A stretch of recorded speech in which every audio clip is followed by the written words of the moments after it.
একটি বিশেষ ঘোষণা ভারত সেবাশ্রম সংঘ আশ্রমের এবং শ্রী শ্রী রামকৃষ্ণ আশ্রমের নামে যে বদনাম করেছে,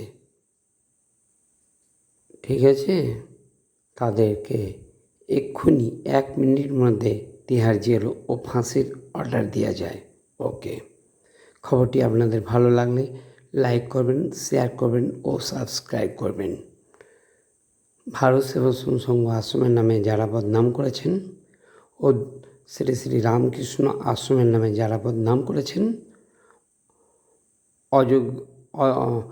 অপমানজনক কথা বলেছেন ভারত সেবাশ্রম সংঘ আশ্রমের নামে এবং শ্রী শ্রী রামকৃষ্ণ আশ্রমের নামে যারা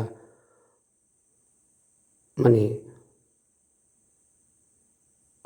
অপমানজনক কথা বলেছেন, তাদের তিহার জেল ও ফাঁসির অর্ডার 1 মিনিটের মধ্যে যেন দেওয়া যায়।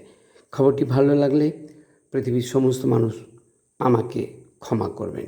আমার যদি কোনো ভুল ত্রুটি হয়ে থাকে, পৃথিবীর সমস্ত মানুষ আমাকে ক্ষমা করবেন। খবরটি আপাতত এখনকার মতো শেষ হলো।